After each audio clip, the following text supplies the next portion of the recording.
Bonjour, aujourd'hui nous commençons le chapitre 3 de ce semestre sur le calcul matriciel et les déterminants. Alors dans tout le chapitre, K va désigner l'ensemble des réels ou des complexes C. Rassurez-vous, nous en pratique on va très souvent utiliser des matrices à coefficients réels, mais sachez que quand j'écris K, ça veut dire que tout ce qui va suivre est aussi vrai pour les réels que pour les complexes. Donc d'abord commençons par voir qu'est-ce qu'une matrice et voir quelques petites propriétés. Donc, je considère N et P deux entiers naturels non nuls. On va appeler matrice sur K, donc K soit R soit C, donc en fonction qu'il y ait des coefficients réels ou complexes dedans, à N lignes et P colonnes, tout tableau. Donc, une matrice, c'est un tableau qui a N lignes et P colonnes, justement, qui est constitué d'éléments de K, soit de réels, soit de complexes. Donc, une matrice, on peut l'écrire sous la forme, en général, on va les appeler avec des lettres majuscules, donc ici grand A. Les coefficients peuvent se noter A indice IJ, où le premier indice va tout le temps correspondre à la ligne, et le deuxième indice va tout le temps correspondre à la colonne. Donc, où les coefficients A et J, c'est donc soit des réels, soit des complexes, et on va écrire la matrice alors sous la forme. Donc, comme je vous l'ai dit, le I il va correspondre à la ligne, donc là je suis ligne 1, donc j'ai A1, A1, A1, A1, et le J à la colonne, donc là je suis colonne 1, donc j'ai ici le 1, colonne 2, j'ai le 2, colonne J, j'aurai le J de façon générale, et à la dernière colonne, où j'en ai mis P ici, je vais avoir ici P. Ok. Donc, A et J va donc désigner le coefficient de la matrice A qui se trouve à la ième ligne et à la jème colonne de A. On note grand M majuscule indice NP de K, l'ensemble des matrices qui ont N lignes, P colonnes et qui sont à coefficient dans K. Un exemple donc du coup de matrice, bah là cette matrice, elle est taille 2, 3 parce qu'il y a deux lignes, 3 colonnes, et elle appartient à M2, 3, 2R parce que je n'ai que des réels dedans. Celle-ci, elle est 3, 2 parce que j'ai ici 3 lignes, 2 colonnes, et 3, 2 de C parce que j'ai des coefficients complexes dedans. Définition, quand je prends une matrice de taille avec N lignes et P colonnes, je vais appeler transposée de A, la matrice qu'on note T de A avec le T en haut à gauche du A, qui va revenir à échanger les lignes et les colonnes. Donc au lieu d'avoir, j'avais N lignes P colonnes pour A, je vais avoir P lignes et N colonnes pour transposer de A. On a dans ce cas-là, hein, bah, si vous faites une première fois transposer de A, vous inversez les lignes et les colonnes. Si vous refaites la transposée de ceci, vous réinversez les lignes et les colonnes, du coup vous retombez sur le A du départ. On ne va pas forcément beaucoup l'utiliser, vous verrez, ce sera utile pour une définition à la fin, ce genre de choses. Ce n'est pas très compliqué non plus. Donc un exemple, si je prends la matrice ici, 3, 2, 2, 0, 4, 2, bah, ça transposé, ça va être transformer les lignes en colonnes, les colonnes en lignes. Donc la transposée de A, ça va être, ici, la colonne 3, 2 devient la ligne 3, 2, la colonne 2, 0 devient la ligne 2, 0, et la colonne 4, 2 devient la ligne 4, 2. C'est vraiment tout bêtement ça, et rien d'autre que ça. On a donc, si on observe, A, c'est une matrice qui a deux lignes, trois colonnes, et sa transposée, on voit que c'est l'inverse, elle va avoir trois lignes et deux colonnes. Comment faire des sommes de matrices et multiplier par des constantes?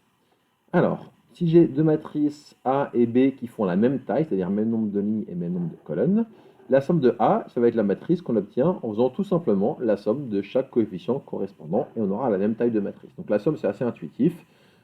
Produit par une constante, ça va être pareil. Donc si j'ai produit par une constante, faire lambda fois A, c'est juste multiplier chaque coefficient par lambda. Et ça ne change pas la taille de ma matrice. Donc voilà, exemple, je fais la somme de ces deux matrices de même taille, bah, je fais terme à terme. 1 plus 5, je vais avoir 6, 2 plus 6, je vais avoir 8, 3 plus 7, je vais avoir 10, 4 plus 8, je vais avoir 12. On trouve la matrice qui est ici.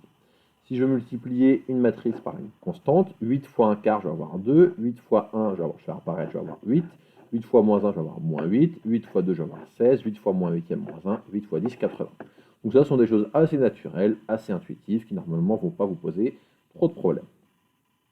Propriété, si je prends ici donc deux matrices qui ont donc même taille, même nombre de lignes, même nombre de colonnes, N et P ici, alors j'ai la commutativité de l'addition, ça veut dire quoi? Faire A plus B ou B plus A, c'est pareil.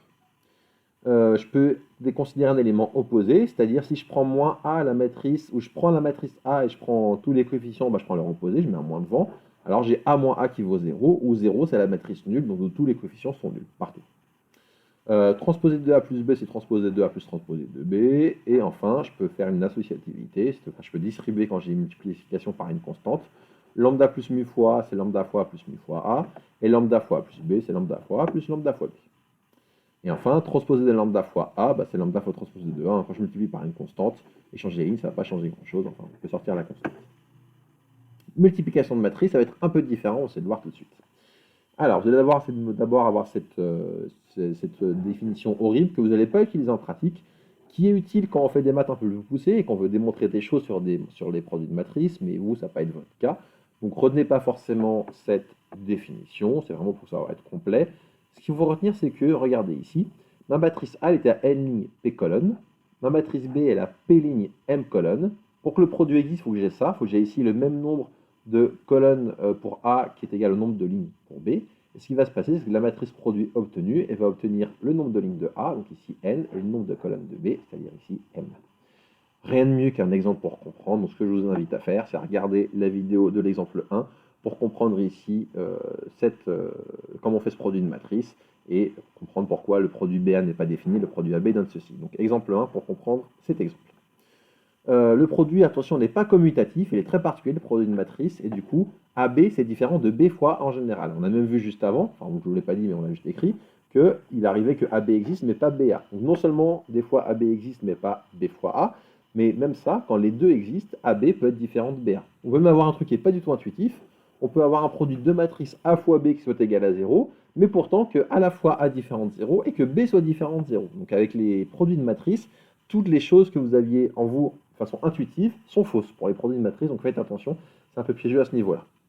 Donc autre exemple pour voir comment fonctionnent les produits de matrice, donc pareil, je vous invite à regarder la vidéo de l'exemple 2 pour comprendre comment on fait le produit AB et voir que le produit BA on peut aussi le faire et voir ici, on le voit ici que AB est différent de BA et je l'expliquerai encore mieux, enfin vous verrez dans l'exemple, dans la vidéo exemple 2. Une propriété, c'est que si j'ai A, B et C trois matrices, je peux quand même faire de la distributivité, c'est-à-dire A facteur de B plus C, c'est pareil que AB plus AC, et A plus B facteur de C, c'est pareil que AC plus BC. Par contre, comme je vous l'ai dit, je ne peux pas dire que AB c'est égal à BA, attention, ça c'est faux. Transposer de A fois B, c'est transposer de B fois transposer de A, on ne va pas beaucoup l'utiliser, mais je vous l'ai mis pour être complet. Alors, on va maintenant regarder un cas particulier de matrice qu'on appelle les matrices carrées. Qu'est-ce que les matrices carrées? On appelle matrice carrée de taille n toute matrice qui est composée en fait, de n lignes et de n colonnes. Quand j'ai le même nombre de lignes et le même nombre de colonnes, on appelle ça une matrice carrée et on note m indice n de k. On met dans ce cas-là un seul indice. Définition, si je prends une matrice carrée, attention, cette définition de marché pour les matrices carrées, on dit que A est une matrice qui est diagonale si tous les coefficients non diagonaux sont nuls. Alors attention, quand on parle de la diagonale d'une matrice, je vais revenir un peu en arrière, hop, voilà. La diagonale d'une matrice, il n'y en a qu'une, et c'est celle-là dans ce sens-là. Donc attention, une diagonale pour les matrices, c'est que dans ce sens-là. Dans l'autre, on n'appelle pas ça la diagonale de la matrice, parce que ça n'a pas de sens, ça n'a pas de propriété particulière. Donc la diagonale d'une matrice, c'est dans ce sens-là. Je reviens ici. Donc une matrice est diagonale si tous les coefficients non diagonaux sont nuls, c'est-à-dire les a et j sont égales à 0 si i est différent de j. Mais retenez, tous les coefficients non diagonaux sont nuls. Matrice triangulaire supérieure si tous les coefficients situés en dessous de la diagonale sont nuls, ça se traduit ainsi. Et triangulaire inférieur si tous les coefficients situés au-dessus de la diagonale sont nuls. Un exemple important de matrice carrée, qui est diagonale ici aussi, c'est ce qu'on appelle la matrice identité, qui est constituée de 1 sur la diagonale et de 0 ailleurs. Donc ce qu'on appelle matrice identité de taille n, c'est une matrice qui a n lignes, n colonnes, et qui a des 1 partout sur la diagonale et des 0 partout ailleurs. Donc c'est ça qu'on appelle la matrice identité de taille n. Donc c'est bien d'avoir ça en tête. Cette matrice identité de taille n, elle va correspondre au 1 classique dans les réels. Je vous dis ça tout de suite pourquoi, regardons la suite. Ce qui va se passer, c'est que si je prends une matrice A quelconque de taille n, quand je fais A fois l'identité, je trouve A, et quand je fais l'identité fois A, je trouve A aussi. Donc multiplié par l'identité, ça revient à multiplier par 1 entre guillemets. Donc l'identité, la matrice identité, voyez ça dans votre tête comme le 1 qui correspondrait à, quand vous faites 3 fois 1, ça fait 3, quand vous faites 1 fois 3, ça fait 3. Donc c'est ça le rôle de la matrice identité pour les matrices, c'est le même rôle que le 1 dans l'ensemble des réels. Définition, on dit que si je prends une matrice carrée, on dit que cette matrice est inversible s'il existe une matrice B de même taille, telle que le produit A fois B soit égal au produit B fois A, ça peu importe, soit égal à l'identité. Ce qui va se passer, c'est que si A fois B est égal à l'identité, alors automatiquement B fois A aussi. Donc là, j'ai mis les deux dans la définition, mais il suffit de montrer une seule des deux égalités. Donc par exemple, si A fois B vaut identité, automatiquement B fois A vaut également identité. En quoi est-ce qu'il y a un lien avec ce que je vous ai dit avant? Dans l'ensemble des réels, dire que 1 demi c'est l'inverse de 2, ça veut dire que 2 fois 1 demi égale 1. Là c'est pareil. Dire que B est l'inverse de A, ça veut dire que A fois B égale l'équivalent du 1, c'est-à-dire la matrice identité. Dans ce cas, on dit que B est la matrice inverse de grand A, et on note B égale A puissance moins 1. Donc ce qu'on va noter A puissance moins 1, ça va être la matrice inverse de A, lorsque cette matrice existe. Attention, ce n'est pas tout le temps le cas, toutes les matrices ne sont pas inversibles. Une proposition.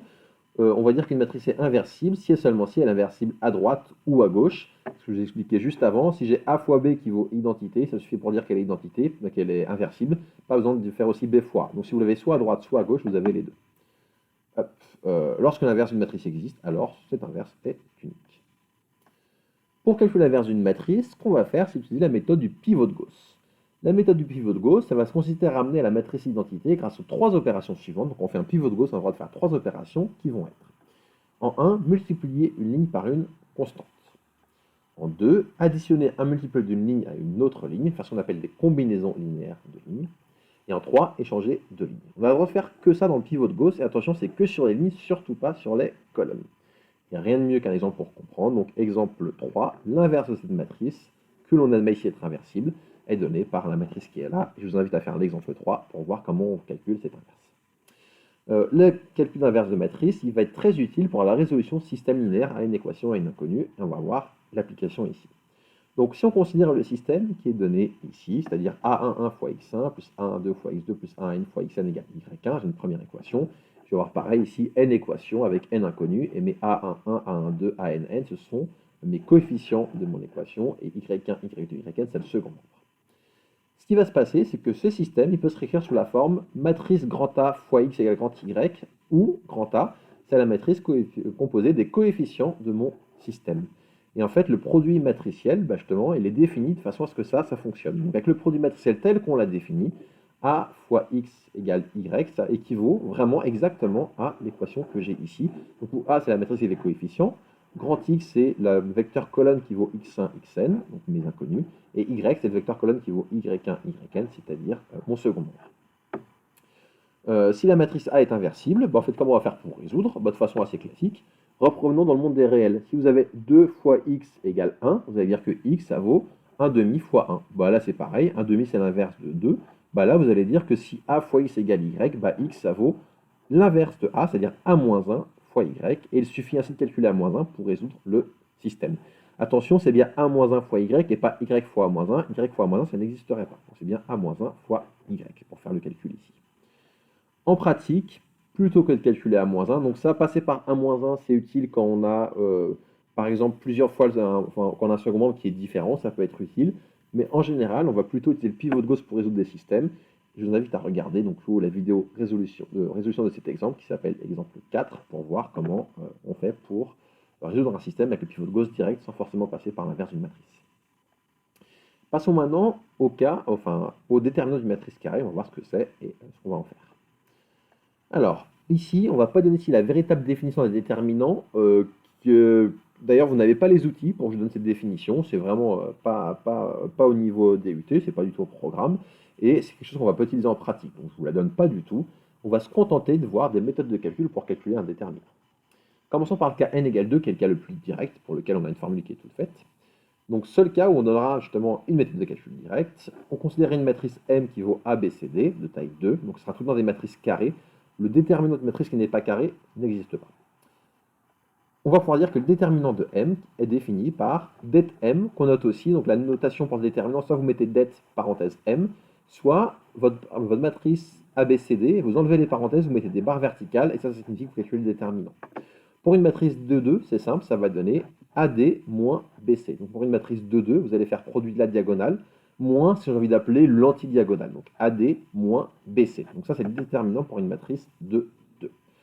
Exemple, si je veux calculer le déterminant de cette matrice, je vais faire 2 fois 3 moins 2 fois 1.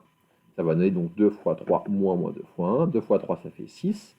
Moins 2, ça fait plus 4. On va donc trouver ici, moins 2, ça fait plus 2. Donc j'ai trouvé 6 plus 2, ça va donner 8. Voyons ce qui se passe quand n est supérieur ou égal à 3 pour une matrice qui n'est pas de taille 2. Dans ce cas-là, il n'y a pas de formule toute faite. Et ce qui va se passer, c'est que, on va utiliser cette grosse définition affreuse. Rassurez-vous, ce qui va suivre va vous paraître affreux, mais en pratique, c'est facile à manipuler.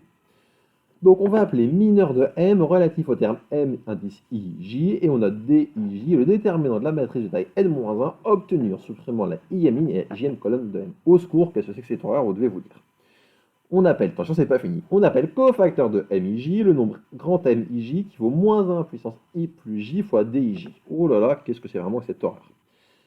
Le déterminant de la matrice M s'obtient alors en développement par rapport à soit la JM colonne, où det M vaut cette formule horrible, ou à la IM ligne ou déterminant d'AM vaut cette formule horrible. Rassurez-vous, vous n'avez pas besoin de retenir ça, je vous l'ai mis pour être complet. Retenez juste l'exemple qui va suivre ici, et si vous retenez l'exemple qui va suivre ici, vous aurez compris toutes ces choses qui doivent vous paraître incompréhensibles là, elles seront traduites dans l'exemple qui est ici, où on voit que le déterminant de cette matrice vaut 12.